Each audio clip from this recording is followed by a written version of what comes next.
هل قال الشافعية بعض الشافعية بجواز الترحم على الكافر بغض النظر من هذا الكافر؟ الحمد لله رب العالمين، والصلاة والسلام على أشرف المرسلين وخاتم النبيين سيدنا محمد وعلى آله وصحبه أجمعين. حياكم الله إخوتي وأخواتي.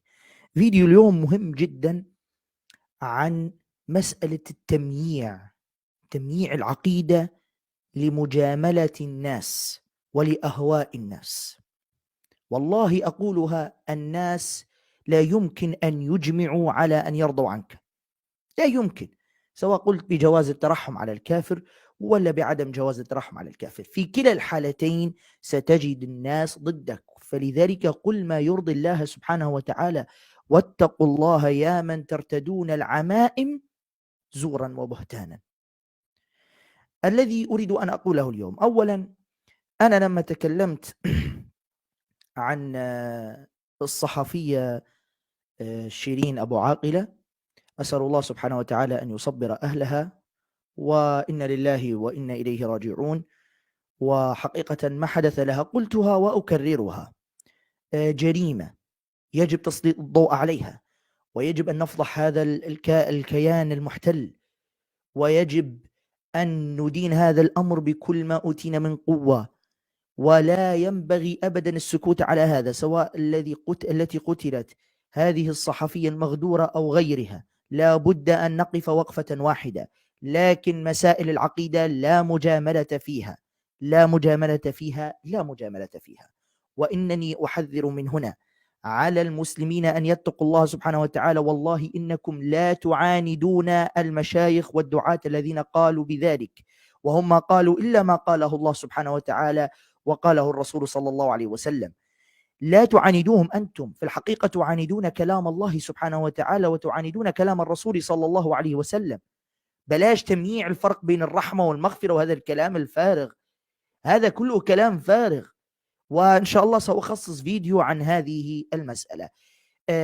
العاطفة الحقيقية هي أن ننتقم من الذين فعلوا هذا الأمر بهذه الصحفية، أن نفضحهم، أن نكشف حقيقتهم. هذه هي العاطفة الحقيقية، لا أن نميع عقيدتنا. طيب، فيديو اليوم عن هل قال بعض الشافعية بجواز الترحم على الكافر بغض النظر من هذا الكافر. مش موضوع أن يتحدث عن هذه الصحفية وغيرها، المسألة بشكل عام أريد أن أتحدث الآن.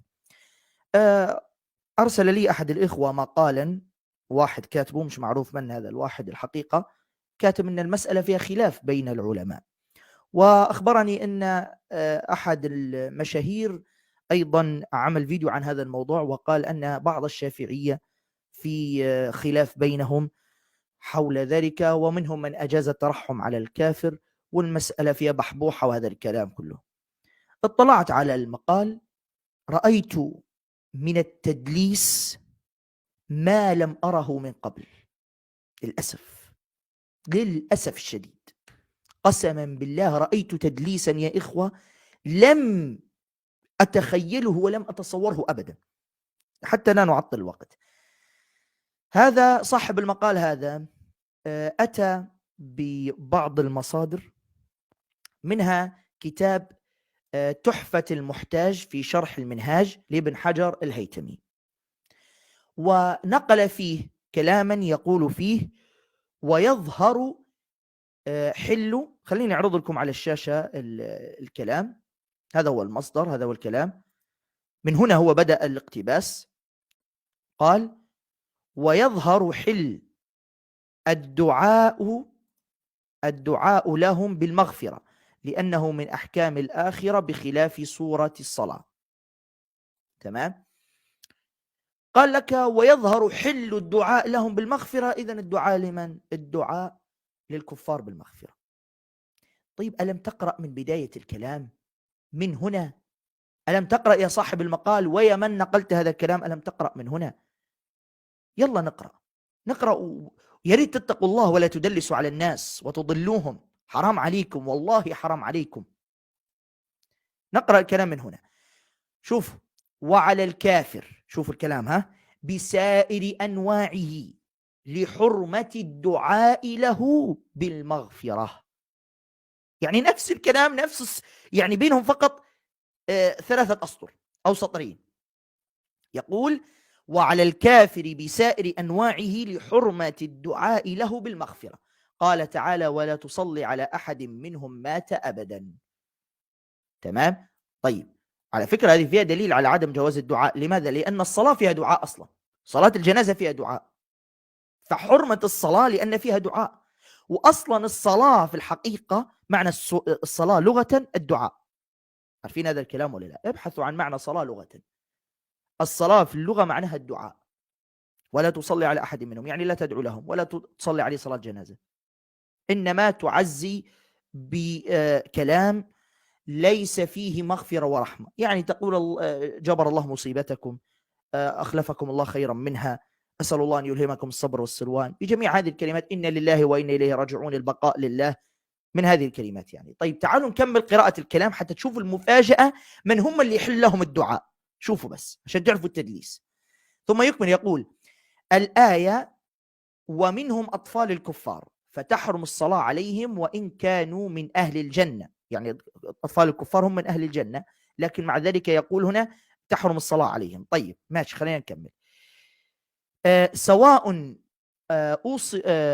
أوصفوا الإسلام سواء أوصفوا الإسلام أم لا، لأنه مع ذلك يعاملون في أحكام الدنيا من الإرث وغيره معاملة الكفار، والصلاة من أحكام الدنيا. شوفوا الكلام: خلافا لمن وهم فيه، ويظهر حل الدعاء لهم بالمغفرة لأنه من أحكام الآخرة بخلاف صورة الصلاة.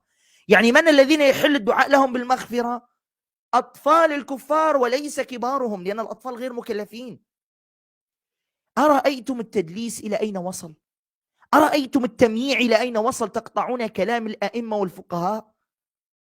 لاحظوا، يقول لك واحد، سياق الكلام عن من؟ عن أطفال المشركين، عن الأطفال غير المكلفين وليس كبارهم. تعالوا نعيد الكلام لعل هناك من يفهم من هؤلاء. شوفوا الكلام بدايته عن من؟ يبدأ الكلام من هنا عن الكفار: ومنهم أطفال الكفار. ويبدأ الكلام من هنا عن أطفال الكفار: ومنهم أطفال الكفار فتحرم الصلاة عليهم وإن كانوا من أهل الجنة، سواء أوصفوا الإسلام أم لا، لأنهم مع ذلك يعاملون في أحكام الدنيا من الإرث وغيره معاملة الكفار، والصلاة من أحكام الدنيا خلافا لمن وهم فيه. ويظهر حل الدعاء لهم بالمغفرة، اللي هم من؟ اللي هم الأطفال. إننا الكلام عن الأطفال. أما الكفار الآخرين قاله المؤلف ابن حجر الهيثمي، قال: وعلى الكافر بسائر أنواعه لحرمة الدعاء له بالمغفرة، حرام الدعاء له بالمغفرة. نفس الكلام، نفس السياق.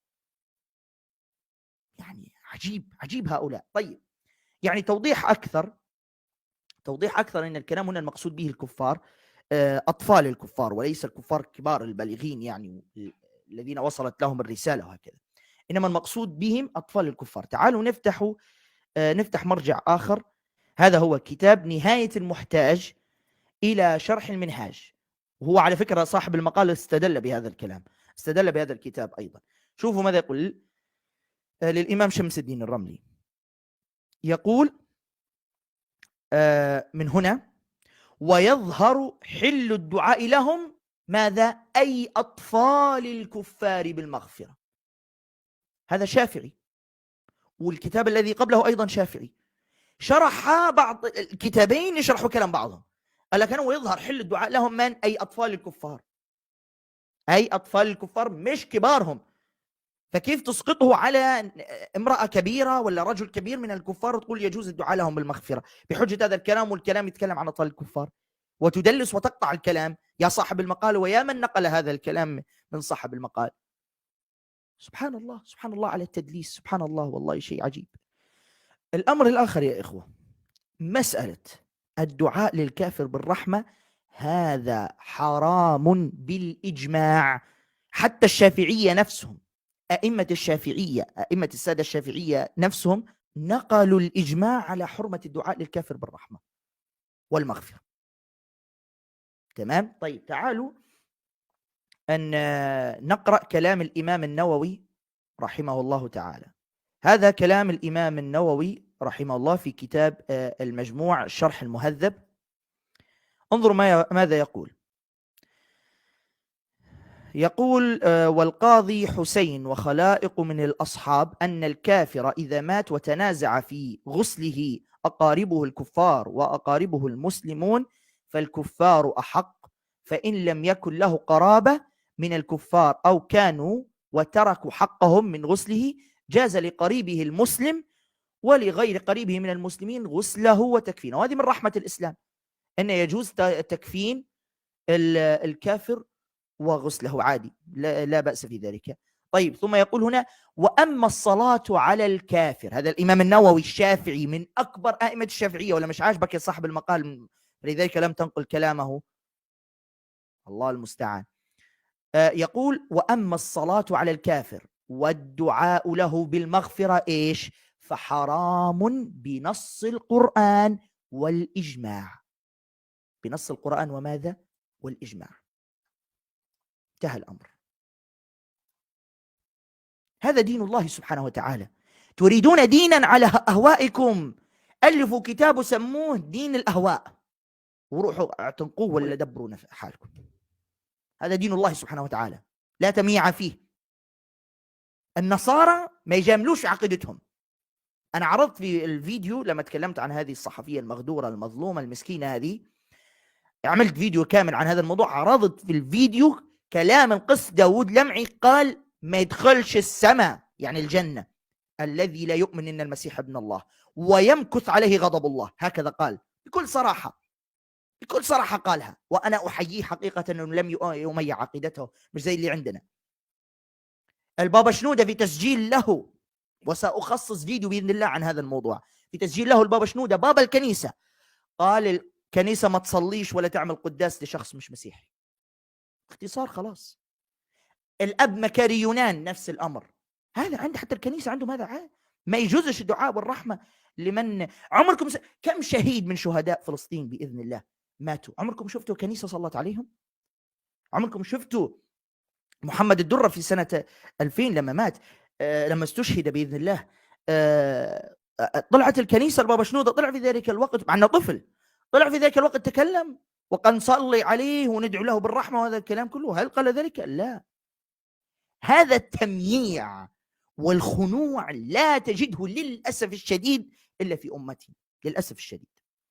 البعض يقول لك والله لازم نحن نسلط الضوء على جرائم الاحتلال وكذا. نعم، نسلط الضوء على جرائم الاحتلال، تمام، ونسلط الضوء على تصحيح العقيدة عند المسلمين. بالله عليكم كيف تريدون الله سبحانه وتعالى ينصرنا ونحن عقيدتنا ليست سليمة؟ كيف تريدون الله سبحانه وتعالى يساعدنا وينصرنا في تحرير الأقصى وغيره ونحن عقيدتنا مش سليمة؟ كيف يا ناس؟ اتقوا الله، اتقوا الله. كيف تريدون الله سبحانه وتعالى ينصرنا ونحن عقيدتنا مش سليمة؟ إن لم نصحح العقيدة فلن ننصر، والله لن ننصر إن لم نصحح العقيدة. فبالتالي نسلط الضوء على جرائم الاحتلال، نسلط الضوء ولا نسكت على هذا الأمر، نتكلم ونفعل كل ما أوتينا من قوة، لكن في نفس الوقت نصحح العقيدة. في ناس يقول لك غير مناسب الوقت في الكلام عن هذا الموضوع. إن لم نتكلم الآن ونرى ضياع عقيدة المسلمين، إن لم نتكلم الآن متى نتكلم؟ بعد سنة، بعد ما سنتين، وتكون خلاص ترسخت هذه الفكرة في عقول المسلمين وقلوبهم. مسألة من أصول العقيدة، مسألة من أساسيات العقيدة، من ألفباء عقيدة. متى سنتكلم إذن؟ فإذا الواجب والصحيح ننبه ونحذر ونصحح عقيدة الناس، أيضا نشير وننبه ونشجع الناس أن هذه جريمة وقتلها جريمة. هذه الصحفية مظلومة، نعم لا شك في ذلك، لكن حق الله سبحانه وتعالى فوق حق الجميع، فوق حق الجميع. للأسف الشديد طلعنا دين الآن اسمه دين الإنسانية، اللي هو مركزه الإنسان. لو سألت هؤلاء الآن قلت لهم واحد ظالم قتل أناس كثيرين، لكن يقول لا إله إلا الله محمد رسول الله ويشهد لا إله إلا الله وكل شيء تمام، لكنه ظالم قتل. تسأله تدعو له بالرحمة؟ يقول لك لا أدعو له بالرحمة. لماذا؟ لأنه ظلم إنسانا. طيب لو أتيتك بشخص مشرك قال لله ولدا، قال هذا الصنم الله، قال هذا الصنم شريك لله عز وجل، أشرك بجميع أنواع الشرك، لكنه لم يقتل إنسانا ومات، تترحم عليه؟ يقول لك نعم أترحم عليه.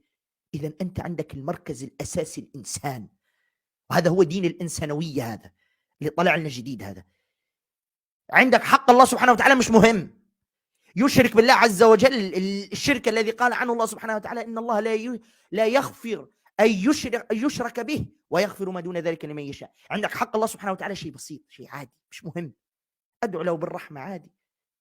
أشرك قال لله ولد، قال لله صاحبة، قال لله، قال الله صنم، قال أن الله له شريك صنم عياذا بالله، وإذا كان الكفر كله عادي أدعو له بالرحمة. بس إذا قتل إنسانا لا أدعو له بالرحمة، لا أدعو له بالرحمة. إذا أنت عندك المركز الإنسان مش الله سبحانه وتعالى، مش حاطي حياتك الأساس هو الله سبحانه وتعالى.